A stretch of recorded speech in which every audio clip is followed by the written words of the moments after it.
le plus grand site de webcam live réservé aux adultes. 14h-16h, Brigitte Lahaie, Sud Radio. Bonjour à tous, nous sommes ensemble durant ces 2 heures et nous sommes bien sûr sur Sud Radio. Tout le monde n'a pas eu un moment dans sa vie un coup de foudre, mais quand ça nous arrive, en général, on ne l'oublie pas tant le phénomène est violent. Violent, le mot est exact parce qu'on ne sort jamais totalement indemne d'un coup de foudre. Et malheureusement, la plupart du temps, le coup de foudre se transforme en eau de boudin. Enfin, je veux dire par là qu'il se transforme rarement en une belle histoire d'amour qui dure. On va évoquer ce coup de foudre en compagnie de Sophie Cadalen. Elle est psychanalyste et elle pourra nous expliquer la part de nous-mêmes qui nous projette dans les bras d'un ou d'une inconnue sans réfléchir. J'ai aussi remarqué que bien souvent, ce coup de foudre n'arrive pas à n'importe quel moment de notre vie. Par exemple, si nous sommes bien dans notre relation, si la sexualité est présente et harmonieuse, finalement, il y a assez peu de chances ou de risques qu'on tombe amoureux de quelqu'un d'autre. J'ai tout de même l'impression que le coup de foudre, il survient pour nous dire quelque chose, pour nous secouer, je ne sais pas, mais en tout cas, je vous invite à venir nous raconter ce que ça a provoqué chez vous, ce coup de foudre. Et pour ça, bien sûr, vous nous appelez au 0826 300 300. Bonjour Sophie Cadalen. Bonjour Brigitte. Merci d'être avec nous. Vous êtes psychanalyste et justement, vous êtes d'accord avec ce que je viens de dire ou pas ? Oui. Vous avez le droit de pas être d'accord. Oui, ça vient. Je suis d'accord avec le fait que ça vient agiter quelque chose de coup de foudre. Je crois pas que ce soit forcément le signe que le couple va mal. Non, j'ai pas dit ça. Non, et vous ne l'avez pas dit. C'est pour ça que j'ai un peu hésité à dire que je n'étais pas d'accord parce que ce n'est pas vrai. Je suis tout à fait d'accord. Non, mais je veux dire par là que si le couple va vraiment très bien. Voilà, mais si le couple ronronne, le coup de foudre peut arriver. Je suis d'accord avec vous. Exactement, voilà. Ça, je suis d'accord. Voilà, il y a quand même une idée d'être réveillé, comme vous avez utilisé le terme, d'être réveillé.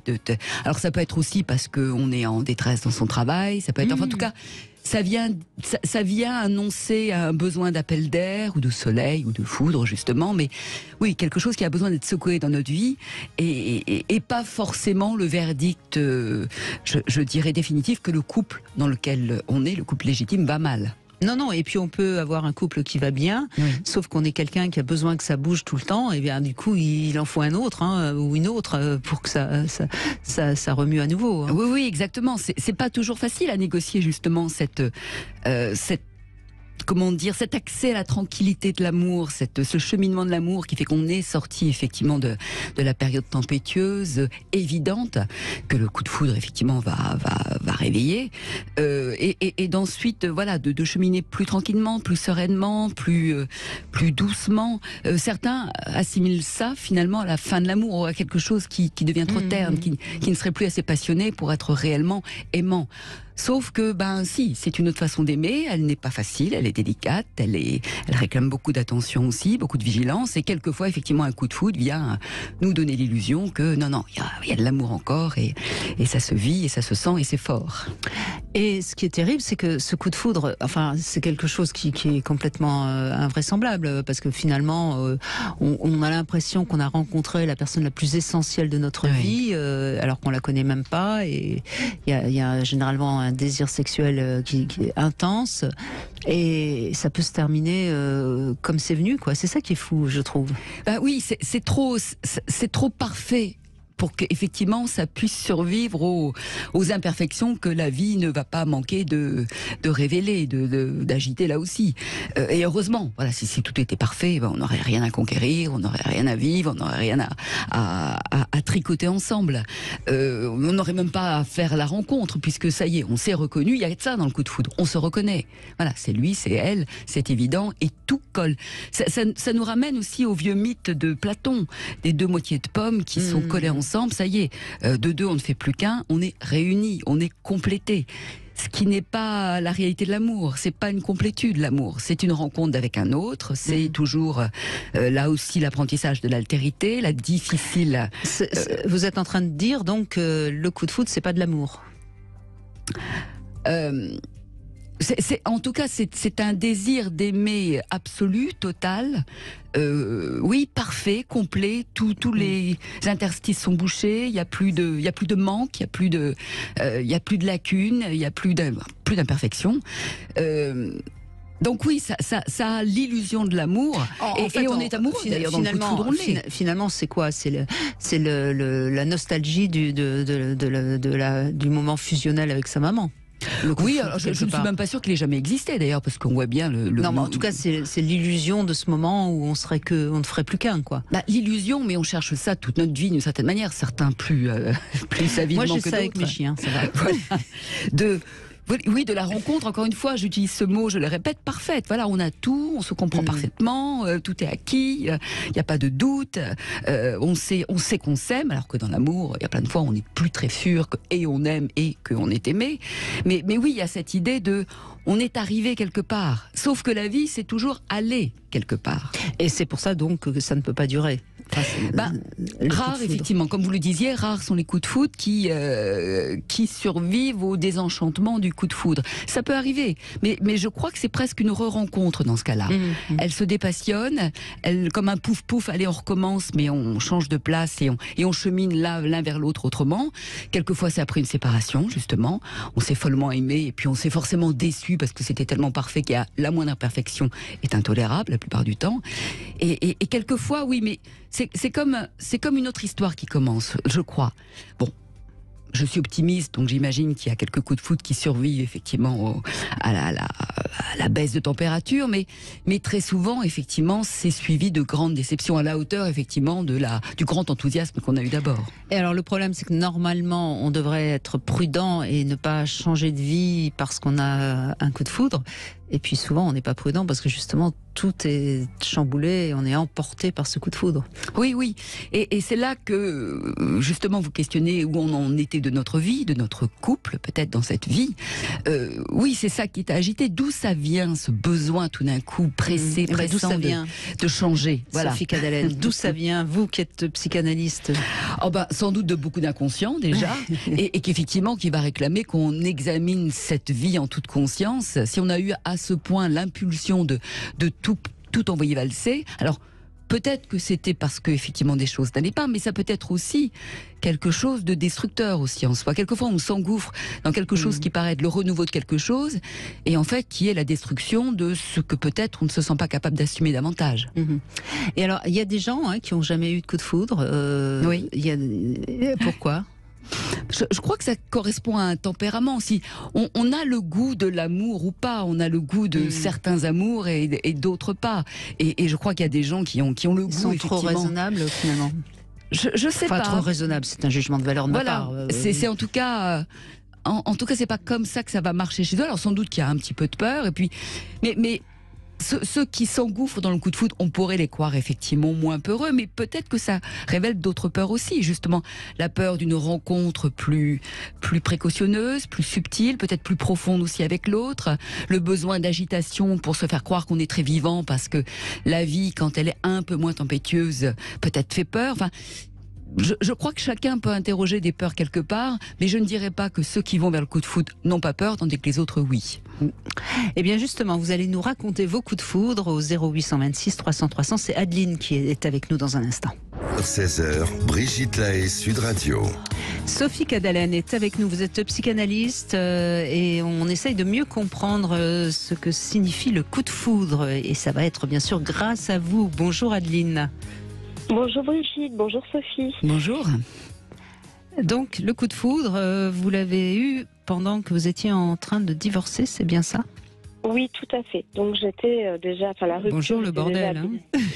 Oui, mais j'étais assez surprise en fait parce que moi j'étais dans une gestion, on va dire très administrative des choses pour pouvoir faire les choses au mieux. J'avais la trentaine déjà bien entamée, donc j'avais pas 20-25 ans non plus.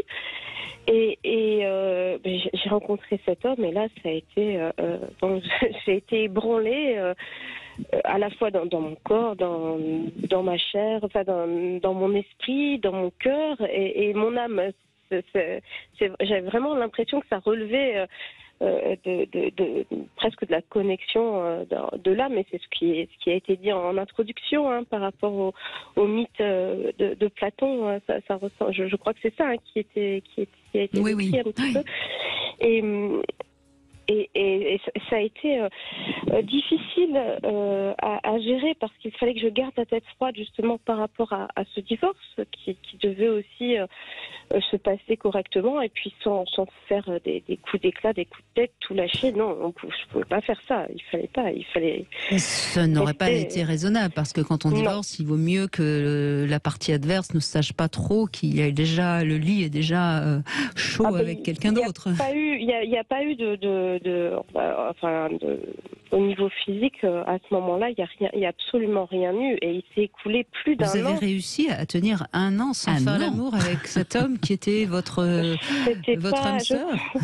Je crois que la vie m'a amenée à patienter et j'ai de la chance d'une certaine façon. Je pense que je devais avoir une bonne étoile parce que les choses en fait se sont concrétisées après le passage devant le juge aux affaires familiales. D'accord, mais vous avez réussi à tenir.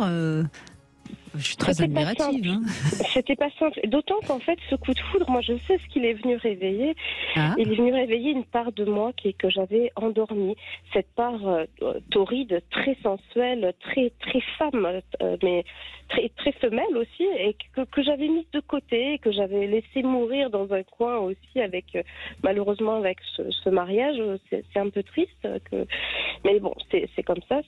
Et là, ce coup de foudre, il est venu me rappeler qu'il y avait cette énergie folle en moi qui était formidable et que je n'ai jamais perdue depuis quand même. Donc ça a quand même quelques années parce que voilà, ça date.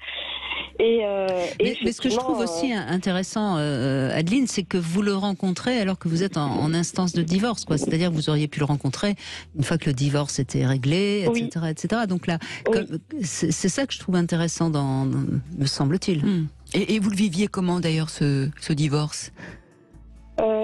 En fait, j'avais très très peur de mon ex-mari parce que je sortais de quelque chose de pas sain ni normal, donc je savais que la séparation ne serait de toute façon ni saine ni normale. Et voilà. Et est-ce que ça vous a donné justement cette énergie de pouvoir lui faire face, ce coup de foudre? Oui. Alors en fait c'est ça, c'est d'une certaine façon cette femme qui s'est réveillée, qui s'est retrouvée, ça m'a donné aussi une certaine assurance et de me dire non, je suis pas une victime et j'ai quand même réussi à me sortir de tout ça. Ouais, je pense que le feu s'est rallumé en vous et vous aviez de quoi vous battre. Et ça m'a évité aussi de passer par des épisodes, je pense, un peu dépressifs, comme beaucoup de personnes rencontrent après une séparation, même lorsqu'elle est voulue. C'est jamais simple. Donc là, ça m'avait donné, comme si j'avais en fait du soleil à l'intérieur de moi. Donc c'était cette force vitale, elle était utile et même nécessaire, je pense. Et c'est peut-être parce que vous connaissiez votre ex et que vous saviez à quel point il aurait pu profiter de cette relation que vous avez attendue pour avoir une relation sexuelle avec lui. Tout à fait. Oui. Je voulais faire les choses correctement, dans les règles. Je crois qu'il y a... Pourtant, face à un coup de foudre, ça n'a pas été simple. Et d'ailleurs, je vais quand même donner un petit épilogue à cette histoire. Enfin, un épilogue non, puisqu'elle dure. Et elle a commencé comme un conte de fées pour adultes. Il faut le reconnaître, avec cette perfection un petit peu qu'on retrouve. Mais la vie nous apprend aussi que ça ne peut pas durer. Elle nous met à l'épreuve quand même bien dans plein de domaines et c'est ce qui était dit en introduction, c'est que cette idéalisation, en tout cas, elle ne peut pas durer et il faut qu'il y ait autre chose qui se mette en place. Mais je pense que d'avoir finalement retrouvé cette part de moi avant de me mettre en couple avec cet homme et de pouvoir aussi finir les choses, de mariage correctement, m'a permis d'être dans des bonnes dispositions pour démarrer cette histoire avec mon compagnon. Et donc une histoire qui dure toujours. Oui. J'attends un bébé là, donc bravo, félicitations. Voilà. Mais vous illustrez ce qu'on a dit. Alors votre histoire est effectivement remarquable du fait que ça réveille le feu sensuel en vous et vous ravalez, vous retenez vous bridez, mais dans le bon sens du terme, cette sensualité pour finalement l'investir dans le divorce, pour trouver l'énergie pour aller au bout de cette histoire. Mais ce temps sans doute a permis aussi que ce coup de foudre ne se consume pas d'un coup d'un seul. L'histoire a dû se transformer forcément. Oui. Où ça résistait effectivement à cette abstinence, et il pouvait se passer quelque chose, et peut-être, comme je le disais tout à l'heure, une re-rencontre et rencontre encore, et quelque chose de ce fait de plus subtil, de plus mûr peut-être aussi, ou alors effectivement ça aurait tout cramé, et puis peut-être que ça aurait aussi empiété sur votre divorce. J'ai une image qui me vient, Adeline, je vous la transmets, je ne sais pas si elle va vous parler. J'ai l'image, vous savez, on fait une émission d'ailleurs où on parlera de chamanisme demain, de l'alchimie du chaudron, vous savez, comme si cette attente, ça s'est mis dans le chaudron, et puis du coup il y a eu un phénomène alchimique, et quand vous rencontrez sexuellement, et bien ça se passe bien, quoi. Oui, il y a de ça, et il y avait besoin de ce temps avant, parce que il y a quelques jours avant qu'on se retrouve enfin, j'ai eu une sorte d'évidence où je me suis dit, j'étais quelqu'un je crois que je me suis enfin aimée. Il a fallu attendre 35 ans, mais et je crois que cette histoire n'aurait pas pu démarrer aussi bien, ni se poursuivre en l'occurrence, si j'avais pas eu enfin cet amour profond pour moi déjà. Ça peut paraître paradoxal, et c'est comme ça que j'ai vraiment appris à aimer. J'ai appris à aimer avec cet homme, vraiment. Pour de vrai, tel qu'il est, en sachant exactement à qui j'ai affaire aujourd'hui. Et à l'époque, déjà, j'avais pris le temps aussi de le connaître, parce que pendant l'année qui s'est écoulée, on est resté quand même en contact, en contact amicaux, et ça nous a permis aussi de mieux nous connaître finalement. Et vous vous êtes vus, ou vous aviez juste des relations Là, c'était plus épistolaire, on va dire. Mais là, quand on s'est revus, effectivement, là, ça a été le feu d'artifice. Voilà. Bien sûr. C'était en quelles circonstances, le coup de foudre, quand la première fois? C'était une réunion associative, on va dire, où chacun présentait un petit peu un projet de vie, et nous, on était sur la même longueur d'onde, et ça a été oui, c'est un vrai évident. coup de foudre, quoi. On se voit et hop, les yeux Tex Avery. C'est ça, exactement. C'est très cliché, mais c'est tout à fait ça. Ouais. Mais ce qui est bien aussi, c'est que ça vous a prouvé qu'il vous attendait, au fond aussi. Alors, je ne sais pas s'il m'attendait, parce que lui, je sais qu'il a eu aussi des femmes à ce moment-là dans sa vie. Oui, d'accord, mais bon. Mais quand il y a eu, on va dire, cette disponibilité réelle, peut-être inconsciente même, de part et d'autre, là, voilà, les choses se sont faites, et c'est d'ailleurs lui qui est plus venu me chercher que moi. Moi, j'y suis allée doucement, parce que j'avais aussi eu peur de me brûler les ailes un an avant, quand même, un petit peu. Oui, et puis on peut aussi comprendre. Attendez, vous quittez, vous êtes en plein divorce avec un homme qui visiblement n'est pas très fiable. Vous avez un coup de foudre. On peut se dire, là, je vais peut-être me méfier de mes sentiments, quoi. Oui, et puis je ne voulais pas retomber dans les travers qui avaient été les miens, plus jeune, quand je me suis mise en l'occurrence avec mon ex-mari, où je confondais le désir et l'amour. Et je croyais que quand je désirais très fort un homme, c'était parce que j'étais amoureuse, et la vie m'a appris que c'était très très différent. Et d'ailleurs, je le vois et le vis et le comprends aujourd'hui très. La vie m'a amené à le comprendre, même malgré nous, là j'ai envie de dire, mais c'est très différent. Désir et amour, oui, très différent, et c'est formidable quand il y a les deux, évidemment, ce qui semble être le cas maintenant pour vous, Adeline. Oui, moi j'ai cette chance, oui. Eh bien, profitez-en bien. Merci beaucoup de ce témoignage, Adeline, merci à vous. On fait une petite pause, on retrouve notre sexy news, Julia Palombe, et vous pouvez bien sûr venir nous parler de votre coup de foudre. Brigitte Lahaie, Sud Radio, c'est l'instant Sexy News. Eh bien, Sophie Cadalen, c'est Julia Palombe que nous retrouvons. Bonjour Julia. Bonjour Brigitte, bonjour Sophie. Bonjour. Bonjour à tous. J'avais envie de parler de paix Ça fait du bien un peu, non? Je sais pas, comment vous l'écrivez? PAIX, Brigitte. Remarquez, l'autre aussi, ça fait du bien. L'autre aussi, ça fait du bien, tout à fait. Non, mais parce que je sais pas si vous avez vu lors de sa tournée promotionnelle pour son nouveau film, La Chambre des Merveilles, la réalisatrice Lisa Azuelos a dit cette phrase hautement vibrante, selon moi en tout cas. L'égalité des sexes ne m'intéresse pas du tout. Ce qui m'intéresse, c'est la paix. Mais bien sûr. Comment n'y avais-je pas pensé avant? La paix, qui donc serait contre d'ailleurs, hein.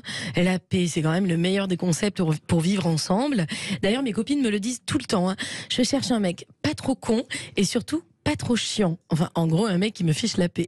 Les exigences régressent un petit peu avec l'expérience, hein. Non, mais alors quoi? Quand nous sommes en guerre, hommes et femmes, depuis quand nous sommes en guerre? Vraiment, qui a déclaré la guerre à qui? Enfin, comment on sort de là? Il y a quelqu'un qui pourrait appuyer sur le bouton reset?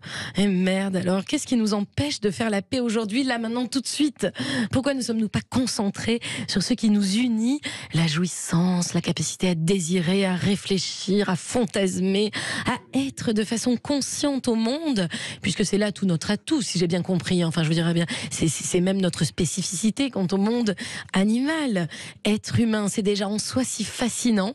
Pourquoi toujours essayer de couper les jeux en quatre? Pourquoi cette obsession de se dresser les uns face aux autres, quand il suffirait de se dresser les uns dans les autres, et puis hop, voilà, bim bam boum, emballer, c'est peser au suivant. Non mais imagine, ça serait tellement cool d'avoir une journée mondiale, non pas en faveur de l'égalité femmes-hommes, mais en faveur de la paix. De la paix entre les sexes.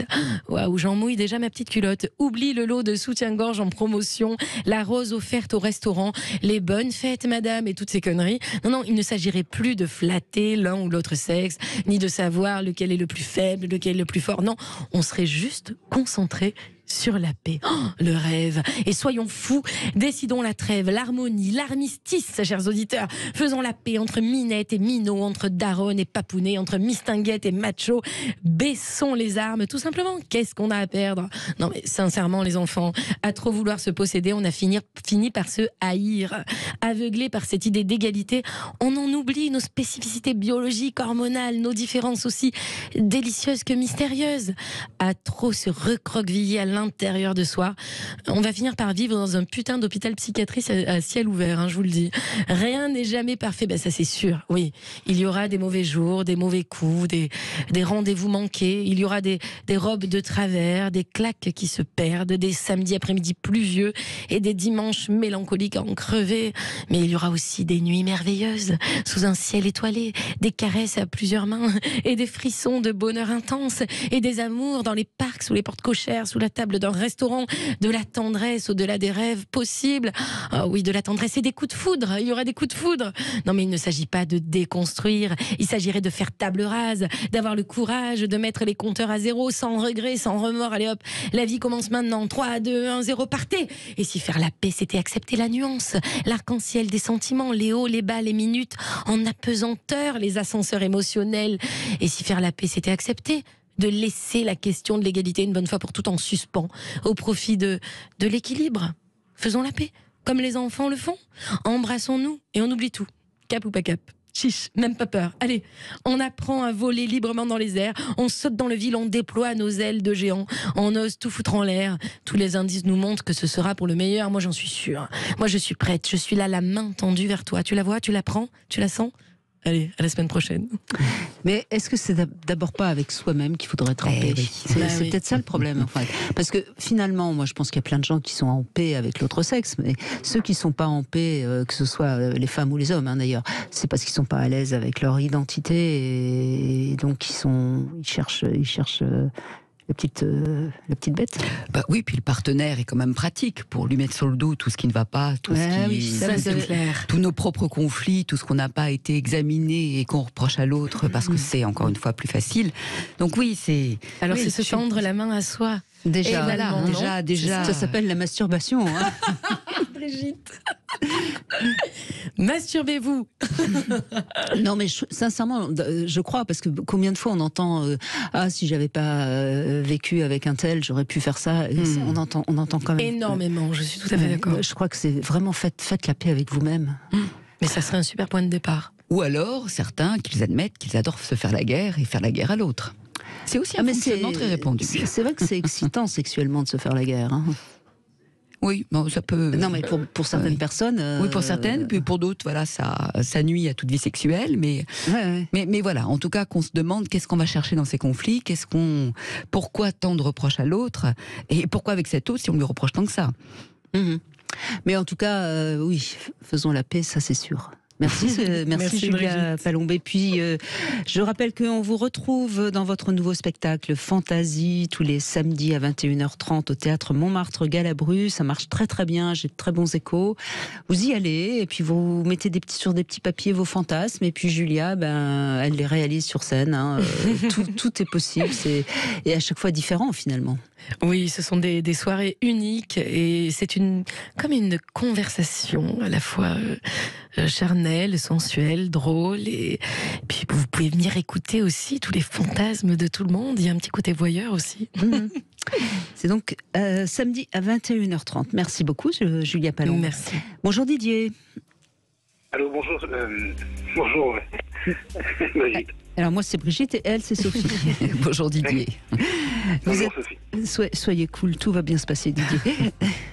Première question, est-ce que vous avez déjà eu un coup de foudre ? Hélas, non. Je rêve d'en avoir un, mais là, j'en ai jamais vécu un. Jamais ? Vous avez quel âge ? 51 ans. Oh bah ça peut encore arriver. Hein. Mais vous rêvez d'en avoir un parce que pourquoi ? Parce que je suis quelqu'un de très romantique et que je trouve ça très beau. Romantique, oui. Ah oui. Bah écoutez, on vous le souhaite en tout cas. Hein. Deuxième question. Qu'est-ce que vous regardez en premier, c'est chez une femme justement ? Ses fesses, je crois. Ah bah oui, bah c'est pour ça. C'est les yeux qu'il faut regarder pour avoir un coup de foudre, Didier. C'est pas les fesses, enfin. C'est Oui, pas raisonnable, ça. Hein, vous êtes d'accord, Sophie ? Oui. Ça commence rarement par les fesses. En tout cas, le coup de foudre réciproque. Oui, ça c'est un problème. Bon, je vous fais marcher, hein, Didier, j'espère que vous l'entendez bien. Oui, bien. Bon. J'ai bien compris, ne vous inquiétez pas. Je ne m'inquiète pas. Dernière question. Est-ce que vous pourriez me dire ce que vous attendriez d'une femme dans une relation ? Qu'est-ce qui serait le plus important pour vous ?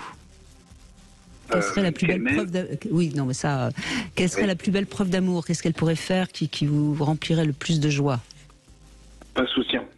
Un soutien indéfectible. Me D'accord. soutenir tout le temps. Ça va être m'accompagner, me soutenir moralement, m'aider. Vous cherchez une canne, quoi. Non, peut-être pas, non. Je plaisante. Bon, vous pouvez poser une question à Sophie Cadalen, elle vous écoute.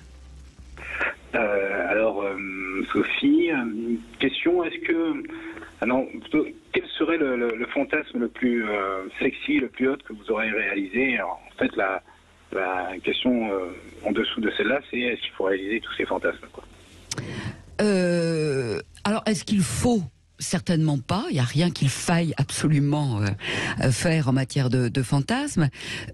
Par contre, j'encourage à s'approcher au plus près de nos fantasmes très très prégnants, très obsédants. Il y a beaucoup de gens qui sont très malheureux, qui sont encombrés de fantasmes, qui se disent non mais il faut surtout pas que je le fasse. Si je le fais, c'est la catastrophe. Je vais rentrer dans une spirale dans laquelle je vais me perdre, comme si on était happé dans un quelque chose qui, si on y mettait le bout du doigt, et ça n'a rien de sexuel, enfin, en tout cas pas forcément. Voilà, on va perdre tout le contrôle de tout. Non, je crois que c'est bien d'aller au plus près de certains fantasmes parce qu'ils sont tellement là, ils nous prennent tellement d'espace psychique en fait que c'est peut-être bien d'aller s'y frotter un peu. Et c'est pas rare d'ailleurs qu'en s'y frottant un peu, on s'aperçoive que non, le fantasme est bien plus intéressant que les prémices d'un passage à l'acte. D'accord. Ça répond à votre question, Didier ? Oui, mais vous ne nous avez pas révélé quel était celui que vous avez réalisé. Ouais, il y en a tellement, on n'aura pas assez des 2 heures. Didier, et puis je pense qu'ils seraient très décevants, Didier. Ils sont très romantiques, mes fantasmes. Bah si, justement, Didier est très romantique. Et voilà, c'est pour ça. On va vous donner vos coordonnées respectives et vous pourrez parler de vos fantasmes romantiques. Merci Didier, en tout cas. Merci beaucoup. On fait une petite pause et puis on continue à évoquer le coup de foudre. N'hésitez pas à nous rejoindre au 0826 300 300. À tout de suite. Cam4.fr, le plus grand site de webcam live réservé aux adultes. 14h-16h, Brigitte Lahaie, Sud Radio. Et les hommes aussi, Sophie Cadalen, sont sujets aux coups de foudre. Et Bon, ce serait triste si on était toute seule. Ah bah oui, avoir des coups de foudre. Ce serait compliqué en plus. Parce qu'il faut être quand même. Il faut être deux. Non, pas forcément. On peut avoir un coup de foudre pour quelqu'un qui c'est pas réciproque. Oui. Eh ben oui.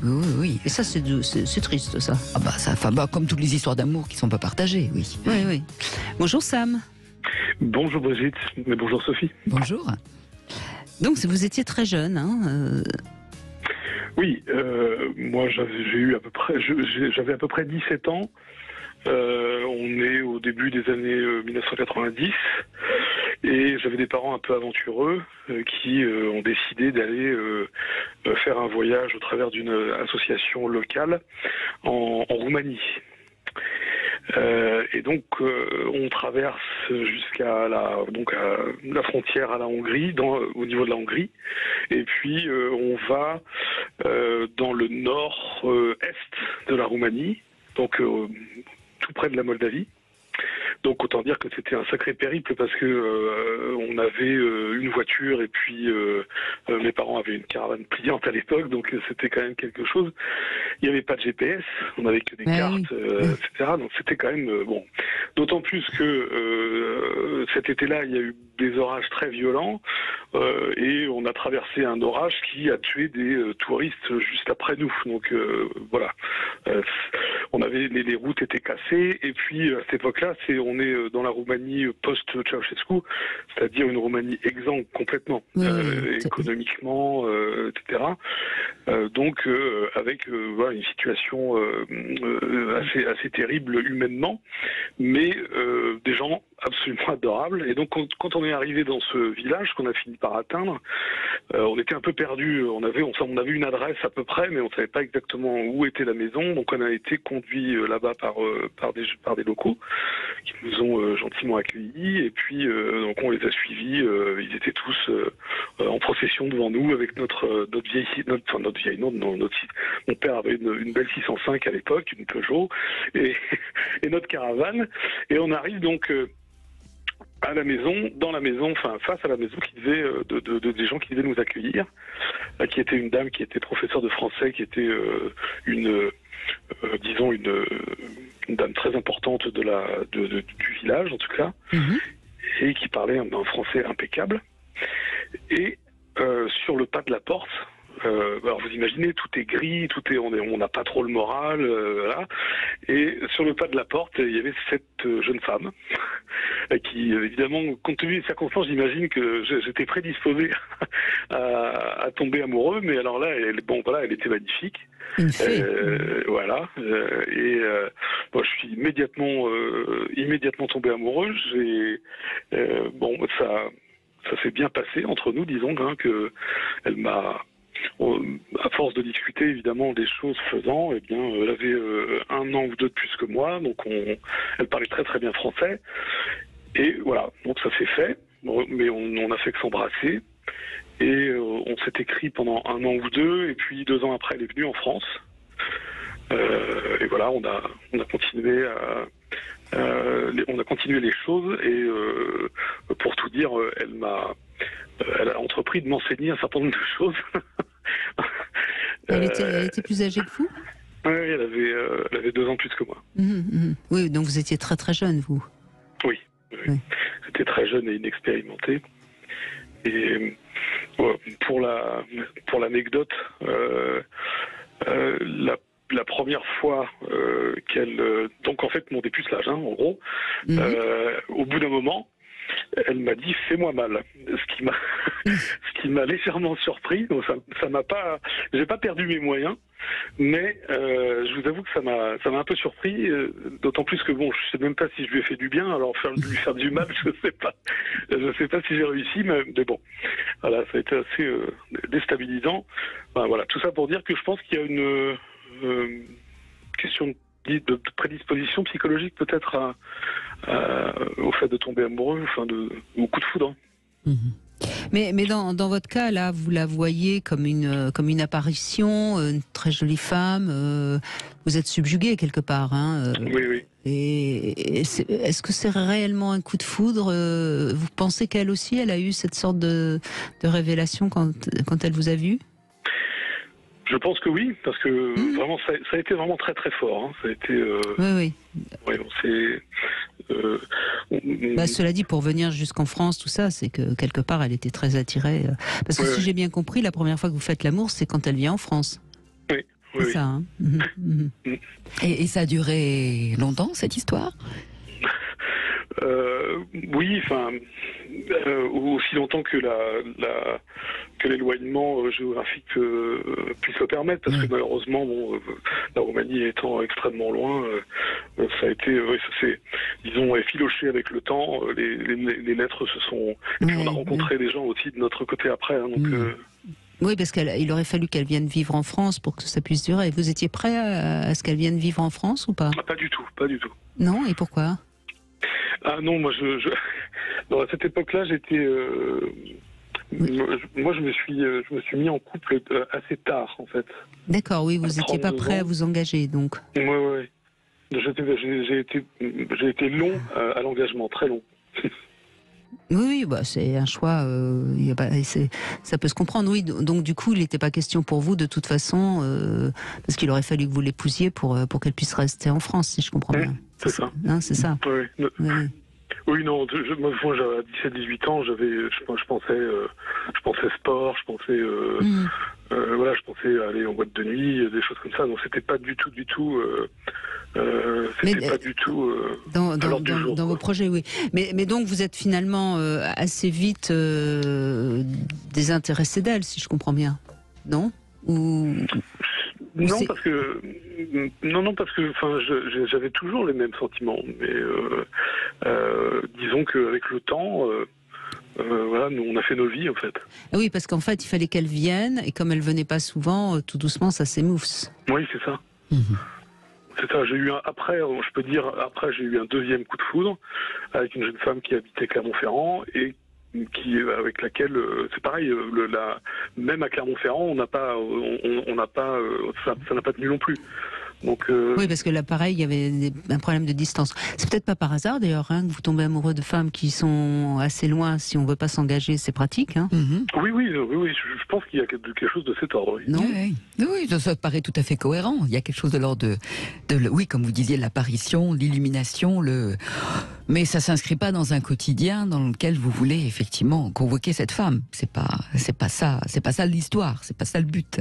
C'était pas ça votre but à l'époque, en tout cas. Et combien de temps après vous tombez à nouveau dans le coup de foudre? Je dirais 5 ans après, environ. 5 ans après, oui, d'accord. À la fin des années 90. Quoi. Et alors, quels seraient leurs points communs à ces deux femmes? Leurs points communs? Je dois dire que c'était vraiment très différentes.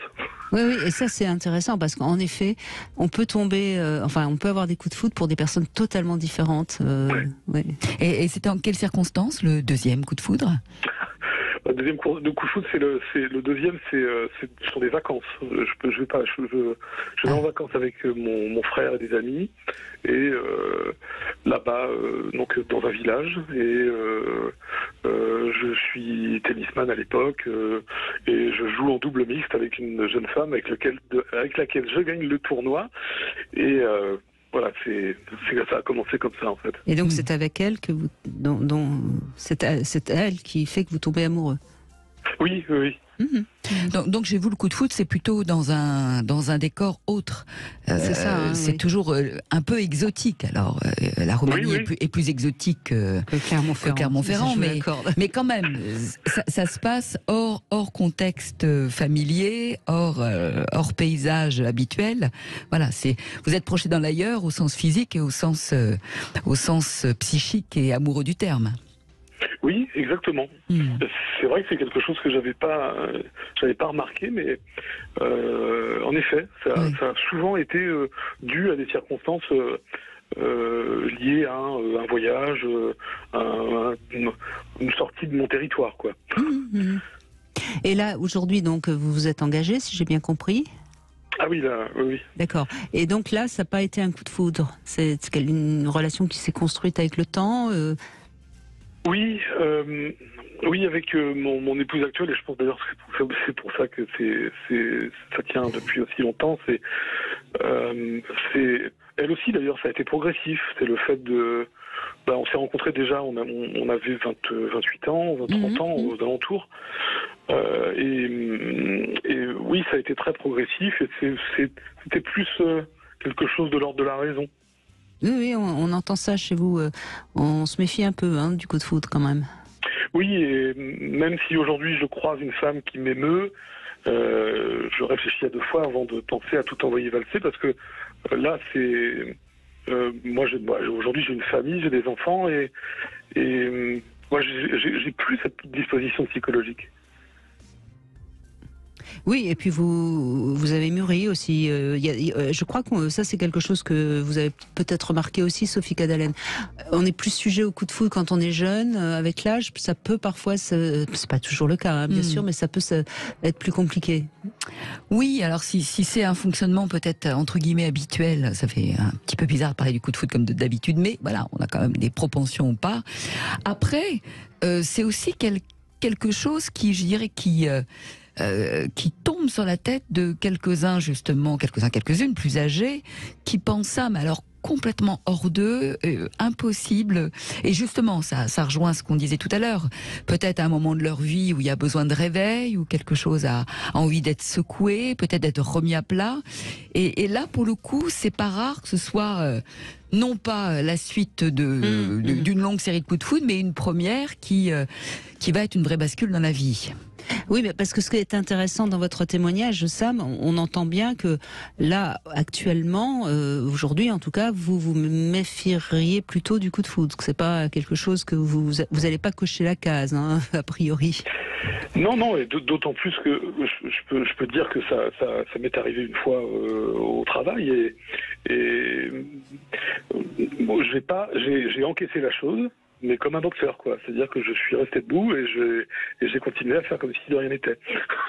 Oui, mais je rationalise la chose maintenant. Enfin. D'accord, mais ça compte quand même. Ça veut dire que vous en avez eu 3 des coups de foudre. Oui. 2 que vous avez consommés, si je puis me permettre ce terme un peu pas terrible d'ailleurs.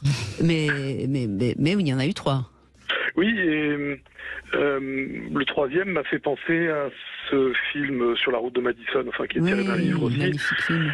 Et qui, dans le film, Meryl Streep rationalise la chose, c'est-à-dire qu'elle met du temps, elle a du mal, parce qu'évidemment, c'est une histoire magnifique, etc., mais elle rationalise la chose et elle se dit non, je peux pas faire ça.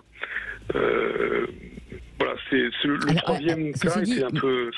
Ceci dit, mais elle l'a fait un peu quand même. Elle l'a fait un peu quand même, oui, contrairement à moi, oui. Mais elle ne part pas avec lui, effectivement. Ça. Oui. Oui, c'est là où on voit bien que ça peut arriver et on peut en effet résister pour justement ne pas se mettre en danger, en fait, en quelque sorte. Oui, c'est ça. Et puis ne pas détruire ce à quoi on tient. Mais bien sûr. Mais peut-être qu'il y a des hommes qui sont plus aventureux que moi et qui partiraient sans problème, etc. Mais enfin bon, il faut assumer de partir.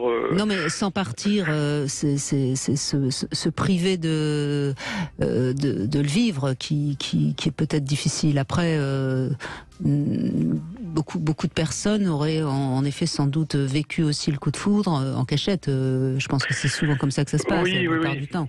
Ouais, mais il y a cette phrase de Camus que j'aime bien qui dit un homme c'est quelqu'un qui s'empêche. Bien sûr. Et vous êtes certainement, vous en avez retiré certainement quelque chose de vous en empêcher. Ouais. Et vous n'avez jamais regretté de vous être empêché. Ah non. Voilà, non. C'est ça l'essentiel.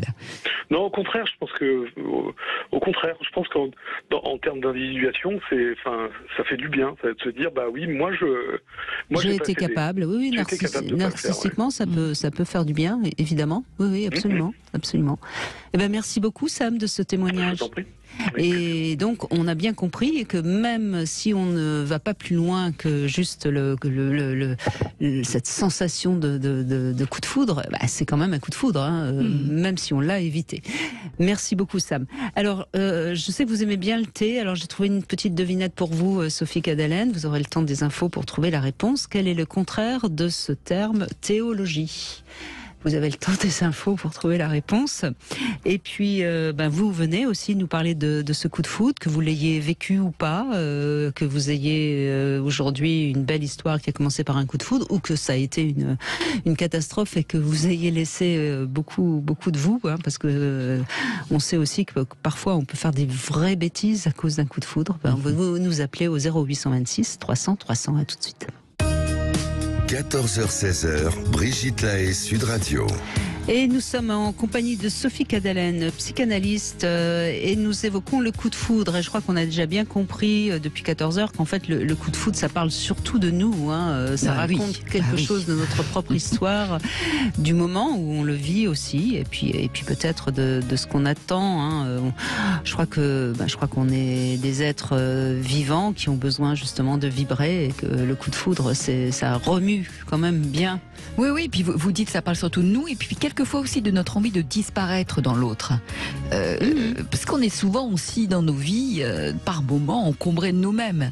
Et il y a comme ça, une telle intensité, en tout cas un idéal d'intensité, de fusion, de rencontre, qui fait que on serait un peu débarrassé de soi-même, tellement absorbé par l'autre. Eh oui. Alors, la devinette, quel est le contraire de théologie? Vous n'avez pas pris le temps. T'es à la campagne Non, le contraire de théologie, c'est café au travail. Ah oui. J'ai essayé, mais je suis pas bonne pour les blagues. C'est pas grave. Bonjour Coralie. Bonjour Brigitte, bonjour Sophie. Bonjour.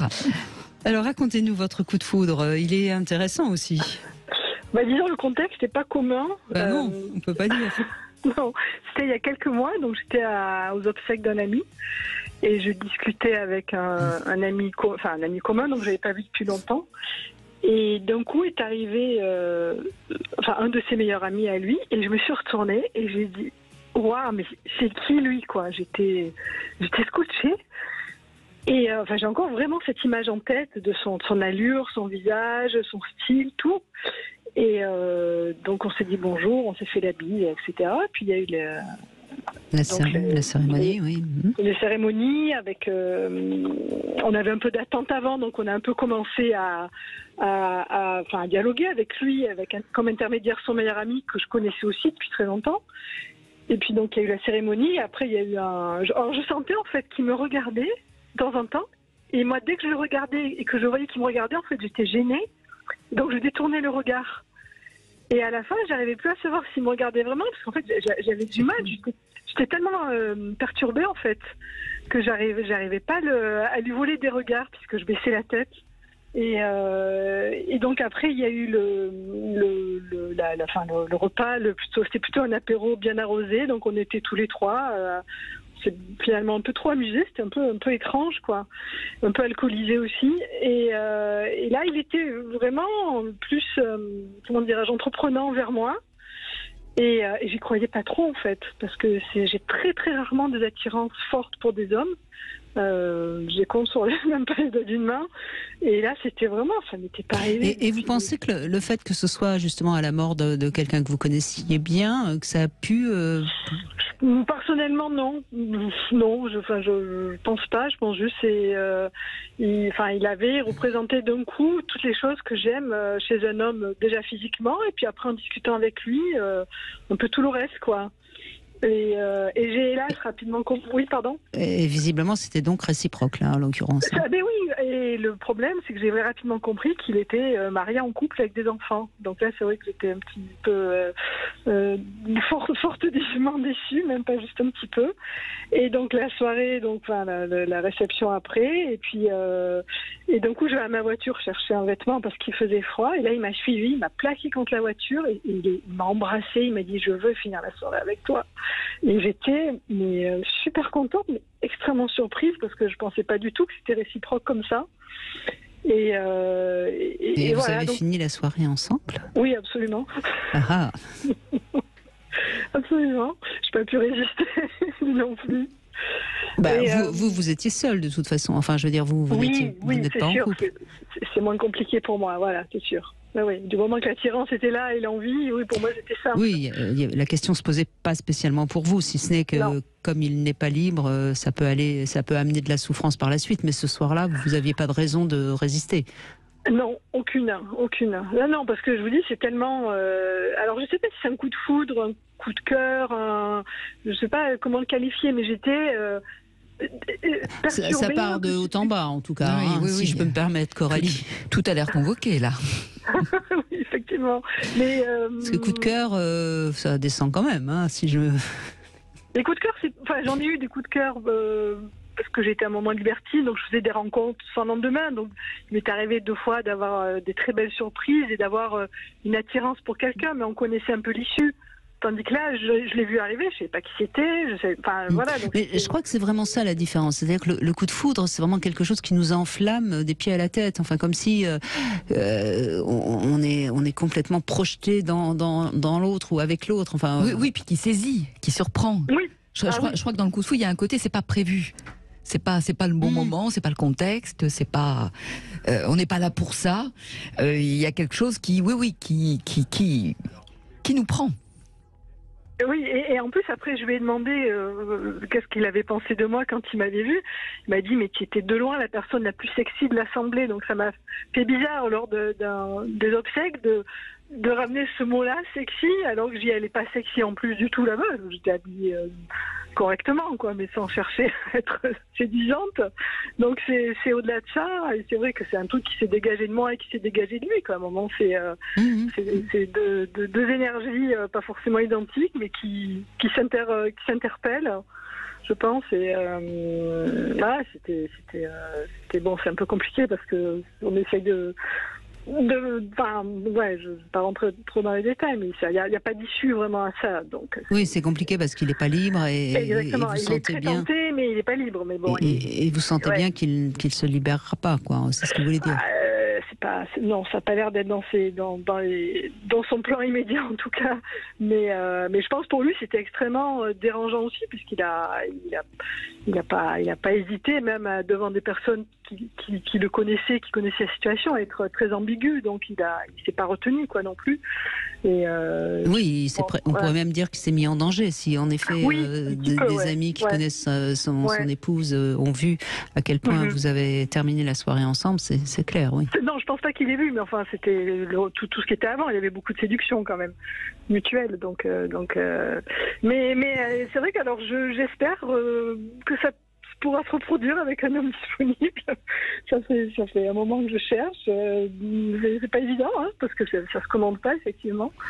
Mais j'ai pas fait de statistiques, mais je crois quand même que très souvent le coup de foudre arrive entre 2 personnes et c'est pas très simple de partir sur une histoire à 2. J'ai l'impression, mais je n'ai pas fait de statistiques, c'est juste une impression que j'ai comme ça par rapport à ce que j'ai vécu, aux témoignages que j'ai entendus. D'accord. Après, sans parler de coup de foudre, mais au moins une attirance aussi forte. C'est aussi, il y a ça, effectivement. Il y a tout un ensemble sur le physique, la personnalité, l'humour et tout. Et idéalement, on cherche tout ça, mais... Et ça dure depuis combien de temps, cette histoire? Quelques mois. Vous voyez souvent? Non, parce qu'il est extrêmement pris par un métier assez stressant en plus, et puis bon, la situation n'est pas évidente, quoi. Donc c'est un peu des instants volés, et c'est pas très satisfaisant. Mais ça vous rend malheureuse? Non, parce que je me projette pas avec lui. Ça me rend pas malheureuse, j'en profite, voilà. Et je suis ouverte à d'autres rencontres. Je me dis, ça m'est arrivé, pas de raison que ça se reproduise pas ailleurs, dans des circonstances peut-être pas aussi incongrues, mais voilà, dans la vie quotidienne ou sur un site ou autre. Mais non, parce que je suis pas là, pour créer du stress. Il en a déjà assez de son côté. Je vais pas non plus être source de problème, mais je le vis, voilà. Je le vis au présent, et puis on verra bien. Mais c'était marrant, parce qu'il y avait vraiment une gêne de mon côté, quoi. Je suis plutôt audacieuse, et je suis pas timide et tout ça, mais là j'étais gênée face à lui. Oui, c'est étonnant parce qu'en tant que libertine, a priori, vous devez pas être spécialement farouche ou timide, mais là, en l'occurrence, vous étiez la jeune fille toute amourachée qui ne savait plus comment regarder. Oui, je voulais pas qu'il me regarde presque. C'est rigolo, ça prouve que ça. Mais ce que je trouve intéressant, encore une fois, puisqu'on parle du coup de foudre aujourd'hui, c'est que cet homme a provoqué chez vous quelque chose d'inhabituel. Et c'est ça que signale toujours le coup de foudre. Et ça parle de vous, ça parle de quelque chose qui... Vous êtes peut-être plus romantique que vous ne l'imaginiez, Coralie. C'est possible, oui. Je ne suis pas fermée de toute façon à ce genre de choses. Et ça ouvre peut-être quelque chose. Et peut-être qu'en effet, après cette histoire qui, on l'a compris, n'a malheureusement pas beaucoup d'avenir, eh bien peut-être qu'à ce moment-là, vous allez faire une rencontre où vous pourrez laisser ce côté qui s'est un petit peu ouvert ce jour-là. Mm-hmm.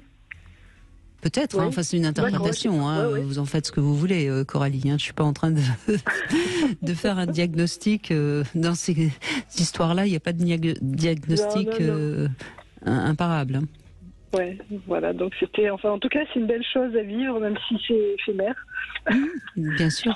En tout cas, vous avez, je trouve, beaucoup de sagesse. Vous le prenez avec beaucoup de sagesse. Vous savez en profiter sans vous en rendre malheureuse. Et ça, c'est plutôt bien. Bon, écoutez, j'essaie.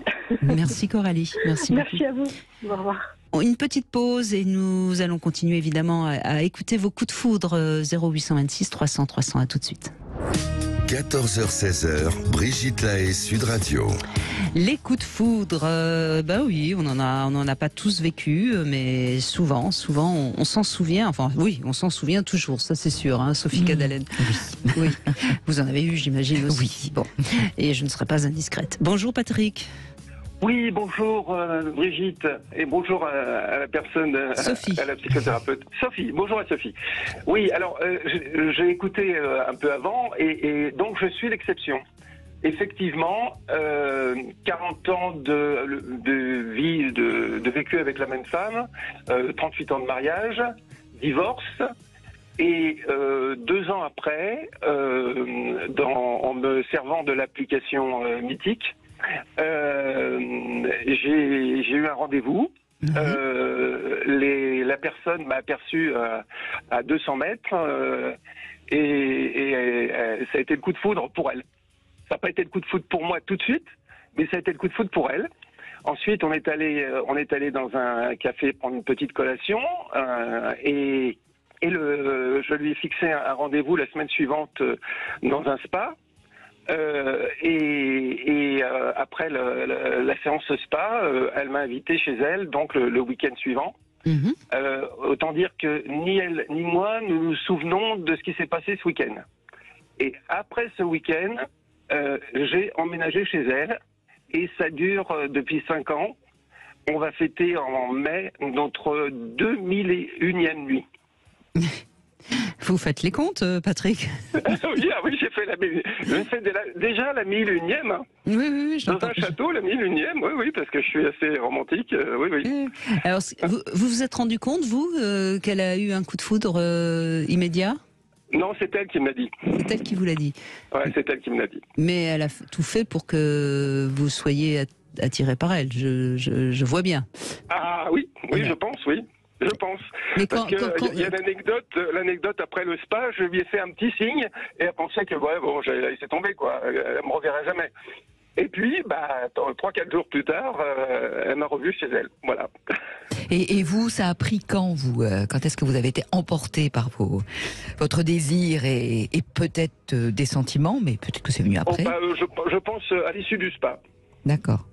À l'issue du spa, parce que là, il fallait que j'allais chez elle, donc voilà, c'est sérieux, si j'ose dire. Sachant que ma première femme, c'était ma première femme. Voilà. D'accord, donc vous avez connu très peu de femmes, si je fais le calcul. Très peu de femmes, exactement. Oui. J'en ai connu 5. Deux périodes mythiques qui a duré 2 ans. Voilà. D'accord. Mais quand vous la rencontrez, donc, elle vous plaît ou pas plus que ça? Ah bah si, bien sûr. Quand même, oui, d'accord. Ah bah oui, non, je peux pas dire que j'ai eu le coup de foudre, mais non, on a bien compris. Plu tout de suite. Voilà, elle m'a plu tout de suite. Oui, tout de suite, vous vous êtes dit, tiens, c'est sympathique, on peut... D'accord, oui. Voilà. Mais elle a eu un véritable coup de foudre. Alors, pour l'anecdote, j'avais vu un voyant. J'avais évoqué c'est le voyant de Céline Dion, passant, qui m'avait dit que ma rencontre ce serait un feu de paille. eh ben, c'est un feu ardent qui se renouvelle tous les jours et un peu plus. Oui, pourquoi vous avez d'ailleurs démarré votre témoignage en disant que vous étiez l'exception? Parce que Brigitte venait de dire que c'était assez rare qu'après un coup de foudre, la mayonnaise prenne. Voilà. Mais justement, il me semble, Patrick, que vous nous racontez justement un attachement progressif et que vous, ça n'a pas été si immédiat au sens si déflagrant, si évident, si emportant. Donc c'est peut-être ça que vous nous confirmez, c'est que justement, elle vous a séduit tout de suite, mais ce n'était pas un coup de foudre. Voilà, c'était pas un coup de foudre, c'est vrai. Dans ce sens-là, oui. De ce sens-là, oui. Mais il me semble, à vous écouter, de toute façon, que vous n'avez pas du tout eu envie d'avoir un coup de foudre et que c'est pas quelque chose qui vous tenterait.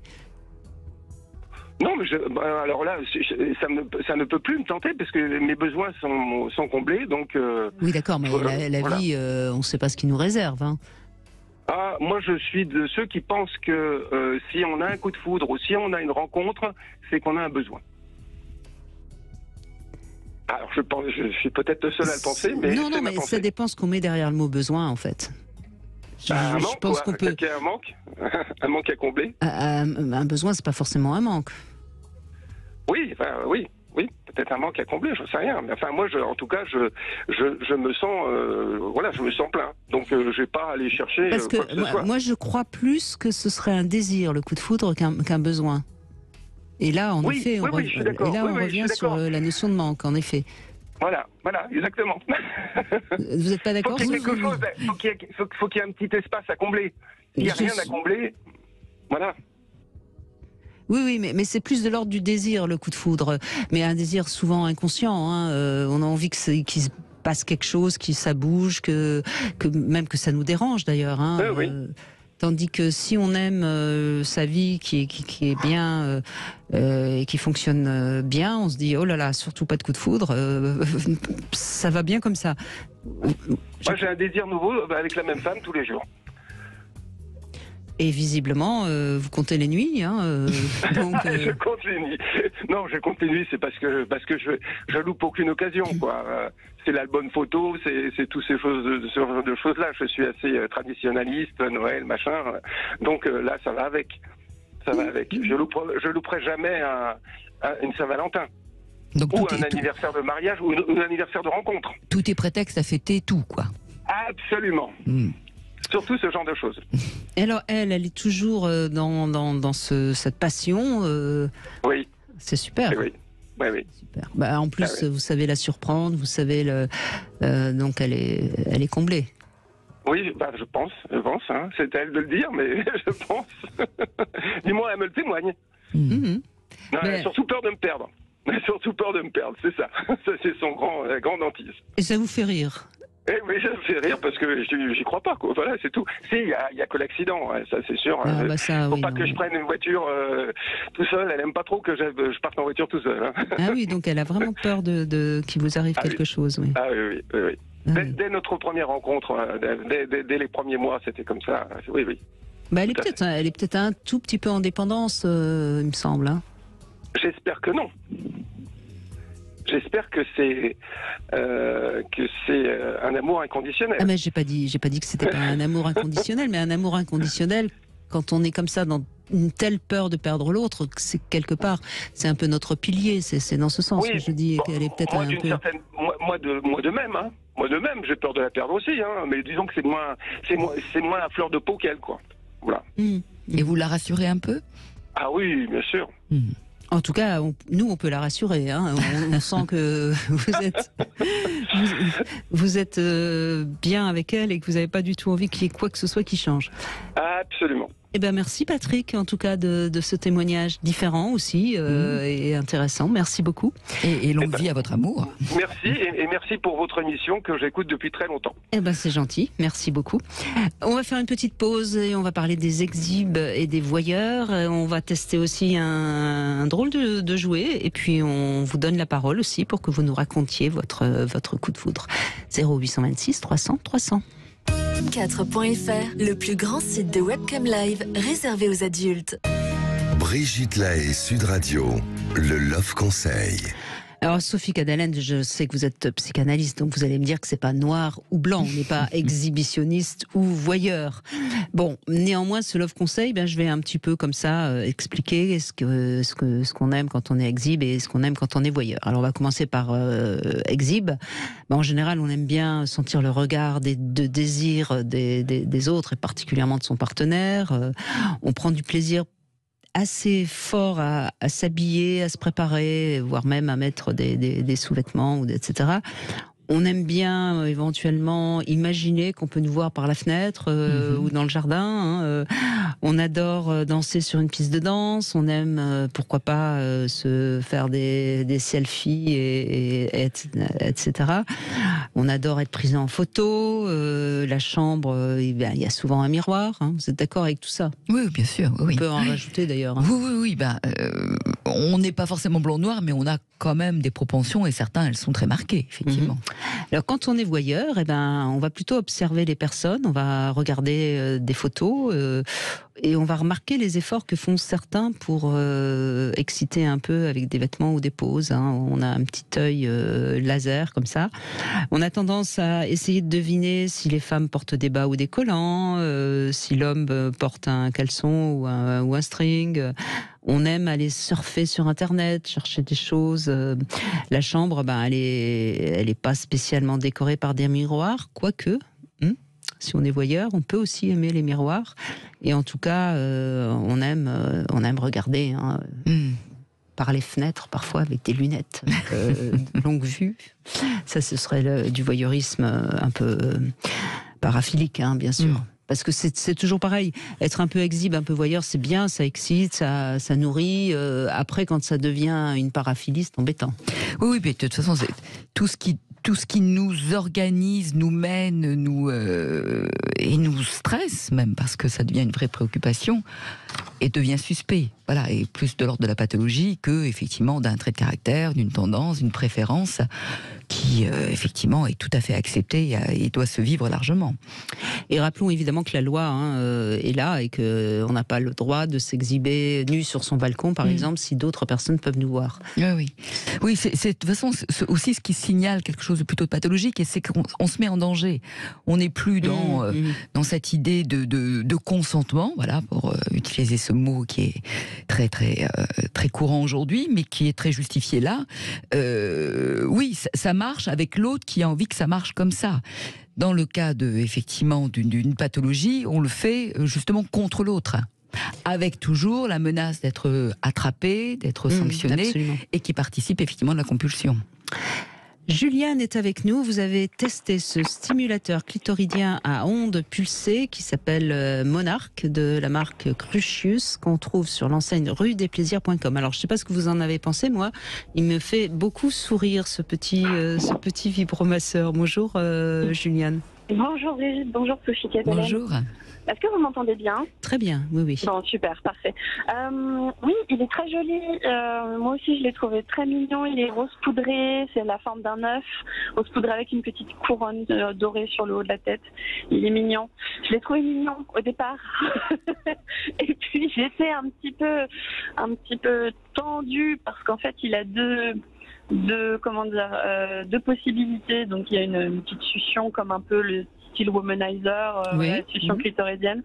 Et puis, au milieu de sa petite couronne sur le dessus, il y a une petite langue qui s'active. Alors, une petite tige en silicone qui fait office de langue, donc qui s'active. Donc, on ne peut évidemment pas utiliser l'un et l'autre en même temps. Ça n'est pas possible du tout. Non. Ou alors, il faut avoir un très, très, très grand clitoris. C'est ça. Donc, la première chose, en fait, qui m'a un petit peu rendue sceptique, merci, je ne trouvais pas mon mot, c'est qu'on ne peut pas régler la taille de la petite aspiration, la petite succion. Donc, si on a un clitoris qui est un tout petit peu plus gros ou plus, enfin voilà, ça m'a semblé un petit peu léger, en tout cas pour moi. Et c'est ce qui s'est passé, c'est-à-dire que c'est un orifice tellement petit que ça comment vous dire, ça va sauter vraiment, ça va pas englober en fait pour moi. Donc c'était un peu agressif en fait pour moi. Et voilà, je vais peut-être décevoir, mais pareil. Non, mais c'est vous qui. Elle est pas petite. Enfin, si, elle est petite par rapport à une vraie langue, mais. Oui, mais je trouve le matin. Enfin, même si c'est très bien réalisé, c'est mignon, ça me fait rire, mais ça remplacera jamais la douceur d'une langue, c'est impossible. Ah bah c'est pas le but, hein. Voilà. Donc finalement, vous l'avez trouvé rigolo, mais pas très efficace. Voilà, rigolo, mais c'est vraiment en cas de disette, quoi. Hein. Parce que pour le coup, je l'ai trouvé plutôt au niveau de l'esthétique très très sympa. Et puis, alors ce que je trouvais bien au départ, en plus, c'est qu'il est tout petit, donc du coup, on peut vraiment l'utiliser à deux. Mais je trouvais autant la langue que la succion un peu agressive, et enfin, en tout cas pour moi, ça ne m'a pas convenu. Oui, c'est vrai. Voilà. On peut même le laisser traîner. On peut pas deviner spécialement que c'est un vibromasseur, mais bon, ça vous a pas. C'est vrai qu'il est mignon, mais après l'efficacité, ça c'est autre chose. Et nous, on n'a pas encore eu le temps de le tester, hein, Juliane. Bon, et ben vous me donnez sa note et puis on n'en parle plus. Alors c'est bien sur 10, hein, c'est ça? Oui, bien sûr. Alors 10. Pour l'esthétique, je vais dire 3, voilà. 3 sur 10. 3 sur 10. Alors, ce stimulateur clitoridien à ondes pulsées Monarque de la marque Crucius, vous pouvez le retrouver sur l'enseigne rudesplaisirs.com. Ça vaut le coup de jeter un coup d'œil quand même, parce qu'il est vraiment rigolo. Mais bon, après, à vous de tester si peut-être que. Voilà. Et puis, c'est vrai qu'il n'est pas très cher non plus. Il est 39,90 €. Voilà. On aura tout dit. Merci beaucoup, Juliane. Merci à vous. Alors, demain, on sera avec Patrick Daquet. On va revenir sur cette énergie qu'on peut puiser grâce à la nature, grâce aux animaux. On va essayer de mieux comprendre aussi de quoi on parle quand on parle du chamanisme. C'est quelque chose d'intéressant et je pense que ça peut vous intéresser. Et je crois, Juliane, que vous avez envie aussi de nous raconter un coup de foudre. Tout à fait. Ben on vous écoute. Avec grand plaisir. Alors malheureusement, j'ai pas pu entendre le début de l'émission, donc peut-être que ça a déjà été. Mais il n'y a pas deux coups de foudre qui se ressemblent. Mais voilà, ils sont tous uniques.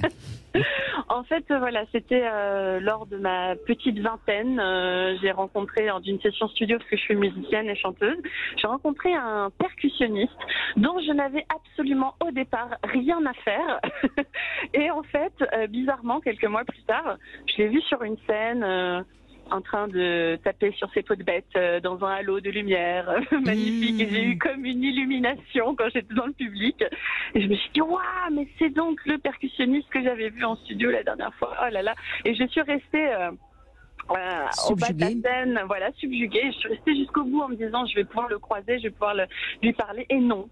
Et bon, voilà, je suis allée faire autre chose. Et puis, 2 mois plus tard encore, je vais à un festival et puis le son de la scène était un peu fort, donc je me retourne, je vais vers le fond de la scène. Et puis, il y a quelqu'un qui m'attrape par la taille. Et donc je lève les yeux, je vois pas qui c'est, donc je le repousse parce que bon, voilà, je savais pas qui c'était. Et puis il me réattrape par la taille et là je le vois. Et là j'ai entendu un avec un halo de lumière. J'ai vu son visage et je suis complètement tombée croque et j'ai fondu et on est resté 15 ans ensemble et on a eu un petit garçon. Et voilà. Ah oui, donc là, mais c'est intéressant parce que là, on voit encore une fois, vous le croisez comme ça la première fois, rien, et oui. C'est le spectacle hein, qui a rayonné, qui transcende, qui l'a révélé sans doute aussi. Enfin, il y a des personnes que la scène réellement révèle dans ce qu'ils ont de plus puissant, intense, de plus beau. Oui, tout à fait. Non, et donc, lui aussi avait eu un coup de foudre, si je comprends bien, puisqu'il a été vous choper. Mais tout à fait. En fait, après, il m'a confié que lui, dès le départ, il a vu un coup de foudre, et puis bon, il avait vu que c'était pas tout à fait réciproque. Effectivement, à l'époque. Donc, à la première rencontre, voilà. lui. Oui, il ne cessait de penser à moi depuis la première rencontre. Mais moi, j'étais pas tout à fait dans ma tête disponible, et puis le jour où je l'ai été, eh bien. Ça a flashé, voilà. Et vous avez vécu 15 ans, hein, ce qui est une vie de couple assez normale aujourd'hui. Hein. On sait que les couples durent entre 10 à 20 ans. Hein, les histoires qui fonctionnent bien. Oui, c'était une magnifique histoire. Et puis on a un superbe petit garçon qui est tout aussi magnifique, donc c'est super. L'enfant d'un coup de foudre. Voilà, c'est ça, tout à fait. Mais vous l'avez eu tout de suite, l'enfant ou... Non, au bout de 9 ans de relation. Oui, c'est ça, oui. 9 ans. Donc vous avez vraiment vécu quelque chose de très beau, et puis à un moment donné, comme vous étiez bien, vous aviez envie peut-être d'avoir un enfant, tout simplement. Tout à fait. Tout à fait, ouais. Donc après, effectivement, on est resté en très très bons termes, mais bon, il se trouve qu'à un moment l'amour n'était plus là, mais en revanche, ce qui est chouette, c'est qu'on regrette rien. Enfin, c'est vraiment cet amour qu'on a eu. Si c'était à refaire, on referait tout pareil, c'est sûr. Oui, et puis vous êtes quittés en bons termes, tout, c'est chouette. Il n'y a pas eu de dispute, de rancœur. Non, c'est une belle histoire. Et puis on sent que le coup de foudre était là, puisque notre enfant est une vraie pile électrique qui saute partout. Il a l'énergie du coup de foudre. C'est ça, exactement. Vous l'avez appelé Zeus? On aurait pu. Voilà. Merci Juliane de ce beau témoignage également, qu'on n'a pas eu encore, hein, parce que là on a vraiment l'histoire d'un coup de foudre qui se passe bien et puis une rupture qui se passe bien. Oui, mais comme on disait tout à l'heure, voilà, c'est comme des re-rencontres. Voilà, c'est pas d'un coup d'un seul, c'est quelque chose qui se passe d'un côté, quelque chose qui va se passer de l'autre côté, puis il y a le moment où ça se passe des deux côtés. Oui, vous avez raison. Et ça s'est installé. Là aussi, ça s'est installé. C'est peut-être pour ça que ça a pu durer. C'est peut-être pour ça que ça dure aussi. Oui. Merci Juliane. On continue dans un instant avec Greg qui va nous raconter également son coup de foudre. Cam4.fr, le plus grand site de webcam live réservé aux adultes. 14h-16h, Brigitte Lahaie, Sud Radio.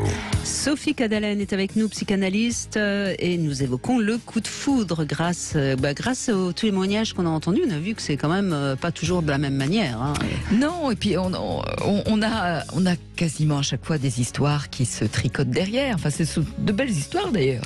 Ce sont de jolies et de beaux coups de foudre. Oui, mais peut-être on a peut-être envie plutôt de raconter quelque chose qui s'est bien fini, pas quelque chose qui nous a fait souffrir, je ne sais pas. On va voir avec Greg, justement. Bonjour Greg. Oui, bonjour Brigitte, bonjour Sophie. Bonjour.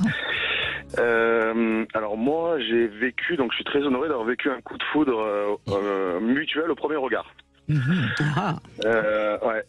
Je m'attendais pas à ça. Donc moi, j'ai été marié 20 ans, j'ai divorcé, j'ai eu plusieurs relations, des relations de jolies filles, tout allait tout bien. Enfin on va dire des relations saines, mais j'avais pas l'explosion, j'avais pas le waouh en fait. Donc vous aviez jamais eu de coup de foudre avant ce coup de foudre? Non, ouais, exactement. En fait, j'ai mon ex-femme, je suis tombé amoureux d'elle en fait avec le temps, mais c'était pas un coup de foudre. Et les relations que j'avais pas vraiment ce coup de foudre. En fait, il y a pas l'étincelle, pas le feu d'artifice qui se passait. Et donc je pars en week-end avec des amis pour me vider la tête. J'en ai un petit peu marre et presque je jette un peu l'éponge et le matin même presque j'ai l'habitude de demander à l'univers ce que j'ai envie d'avoir. Et donc je dis tiens, j'aimerais bien quand même avoir une relation où j'ai un waouh tous les matins, pas que physique mais psychique, cérébral, enfin quelque chose d'assez puissant. Mais je désespérais un peu. Et le soir même en fait, de façon totalement improbable, je me retrouve dans une soirée bord de plage. Je fais la fête avec des amis et en fait là je croise le regard donc de cette personne. Et le croisement de regard, deux aimants d'un coup qui se sont totalement attirés, je suis allé la voir. Et là, on a commencé à parler pendant 2 heures. Il n'y avait plus de musique, il n'y avait plus personne, il n'y avait plus rien. En fait, on était au milieu de tout le monde, mais une sorte de bulle qui s'était créée. Et ça c'est intéressant ce que vous racontez, Greg, parce que c'est aussi parfois comme ça que ça se manifeste, le coup de foudre. C'est-à-dire que tout d'un coup, on se parle. Ça arrive comme ça aussi parfois, ce qui est pas tout à fait la même chose que le désir sexuel très fort, l'attirance très forte des corps. Là, c'est presque un coup de foudre psychique, si je puis dire, n'est-ce pas, Sophie? Exactement. Oui. Ouais. Exactement ça. Et en fait, ça a été vraiment instantané. C'était immédiat, vraiment quelqu'un à qui on peut tout raconter, quoi, comme si une âme sœur, quoi. Et oui, vous êtes parti dans des relations, dans des conversations intimes tout de suite, enfin quelque chose. Oui, oui, c'est incroyable. Oui. C'est même incroyable. Alors effectivement, j'ai poussé, que ça m'a tellement perturbé cette histoire que je me suis renseigné et donc effectivement, on était plutôt sur des relations d'âme sœur. Mais vraiment comme si deux vieilles âmes qui se sont retrouvées. C'est ça, oui. Tout était fluide, limpide, comme si on était mariés depuis 10 ans, quoi. Enfin, qu'on se connaissait par cœur et ça a été totalement immédiat, vraiment un claquement des doigts et c'était fait. Et donc on s'est vu, on a parlé de choses très intimes, même le lendemain, on se surprenait même en fait d'avoir évoqué certains sujets personnels, familiaux, historiques, enfin peu importe. C'est pas le genre de truc qu'on raconte la première fois. Est-ce qu'il y avait beaucoup de choses qui étaient communes entre vous dans ce que vous racontiez?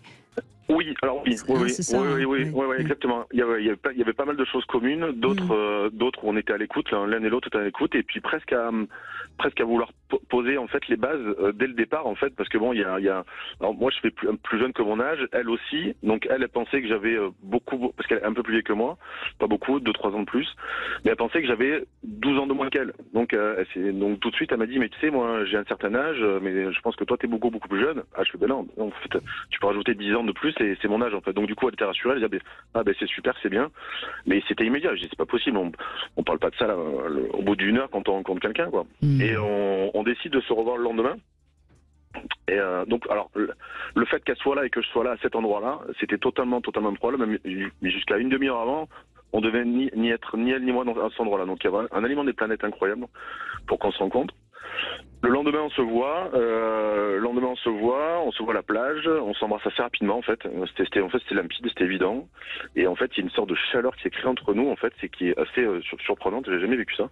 Donc à chaque fois qu'on se collait, en fait, une chaleur énorme en fait dans l'abdomen, enfin de ce côté-là. Ça s'appelle du désir, hein, Greg. Une énergie qui était assez. Oui, mais c'est l'énergie sexuelle dont on parle quand on étudie, par exemple, des sexualités sacrées ou des choses comme ça, oui.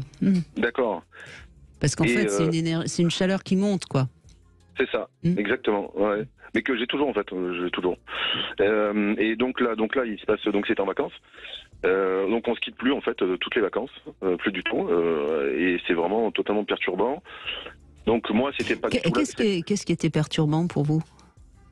C'était violent, c'était hyper violent, c'était profondément émotionnel. Moi, ça a cassé toutes mes carapaces. J'ai l'habitude de me protéger pour voir venir les choses, etc. Là, ça en un claquement de doigts, tout a sauté en fait.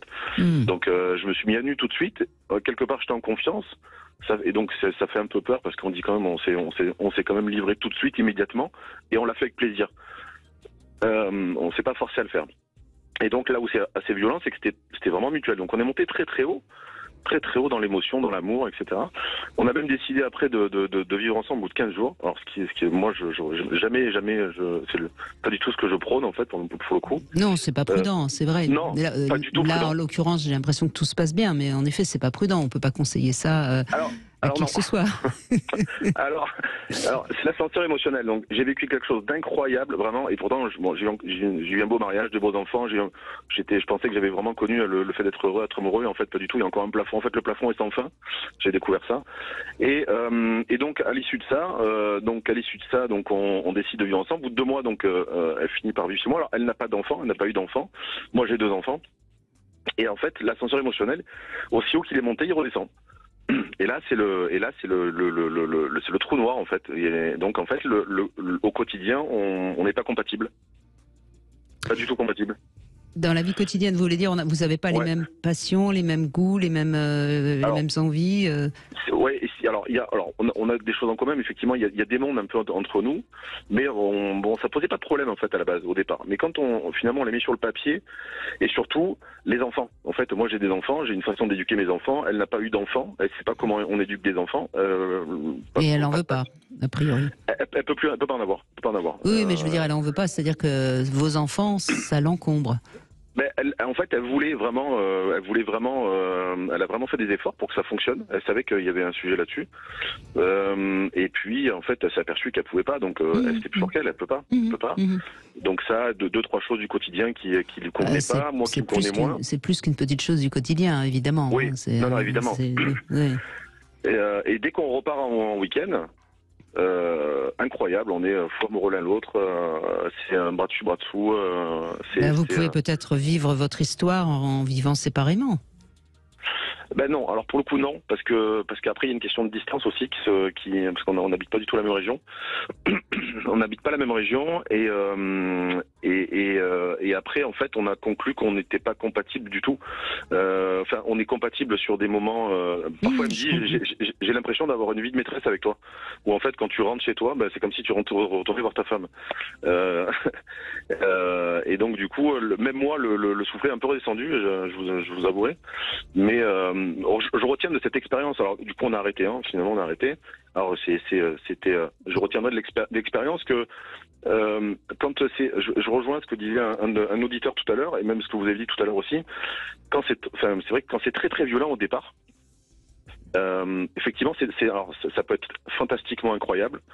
Comme en fait, c'est très périlleux, très dangereux, parce que l'ascenseur émotionnel, quand il redescend, il tombe bas aussi. Alors que quand on construit, aujourd'hui, je suis plutôt dans une phase où j'ai envie de me fixer, de construire quelque chose avec une femme. J'irai plus, en fait, j'irai pas fuir le coup de foudre. Je le vivrai quoi qu'il arrive. Si j'en ai encore un, je serai très honoré, je le vivrai encore. Mais je dirais que j'attacherai peut-être un peu plus d'importance à construire et à laisser le temps à la relation de se construire. Mais voyez ce que vous dites, Greg, ça confirme exactement ce que a dit Sophie.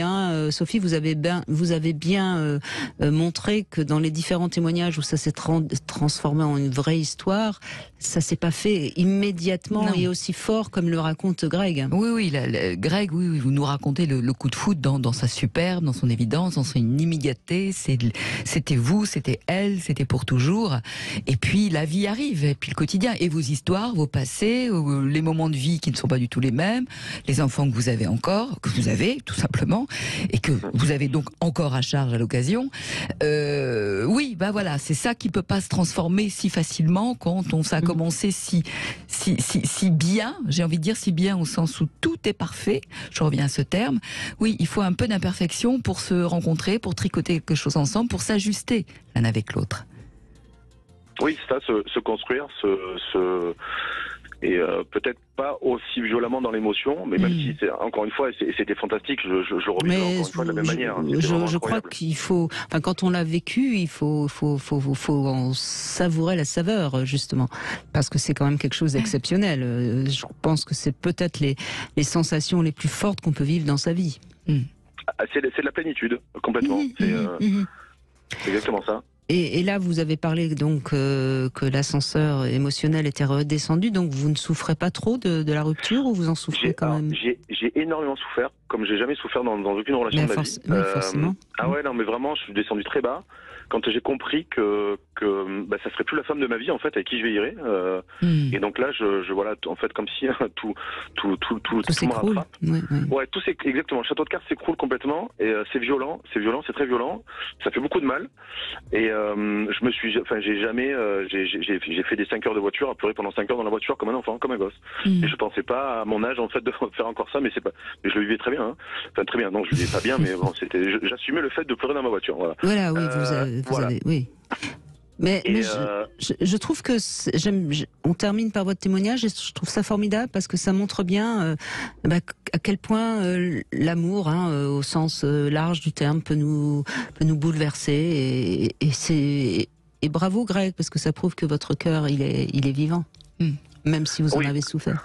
Oui, puis c'est un beau témoignage aussi qui nous raconte que l'amour, aussi puissant soit-il, aussi énorme, merveilleux, évident, il peut pas tout. Il peut pas tout, il peut pas tout le temps, en toutes circonstances. Voilà, comme vous l'avez dit, le quotidien, c'était pas possible entre vous. Mais vous aimez, voilà, hors du temps, d'un week-end, hors de tout, ça oui. Et vous l'avez, je crois, largement vécu. Et vous ne l'oublierez pas, quoi qu'il en soit. Merci beaucoup Greg. Écoutez, Sophie Cadalen, c'était formidable. Je vous remercie tous d'avoir témoigné. On a eu des hommes, des femmes, des témoignages très différents. J'imagine que sur le divan, Sophie Cadalen, vos patients vous parlent beaucoup de ça, d'amour, oui. Et c'est à chaque fois différent, et chacun va le vivre à travers son prisme à lui. Oui, et puis personne n'était amer. Tout le monde, je crois, tout le monde rechoisit cette histoire qui a été vécue ou qui se vit encore. Et ça, c'est beau. Oui, c'était vraiment très chouette. Merci à tous. Merci beaucoup, Sophie Cadalen. Et puis à très bientôt. Tout de suite, vous retrouvez C'est votre avenir. Demain, on sera avec Patrick Daquet, un vrai chaman. Et on essaiera de se relier, non pas forcément à l'amour, quoique la nature, c'est peut-être ça aussi, l'amour.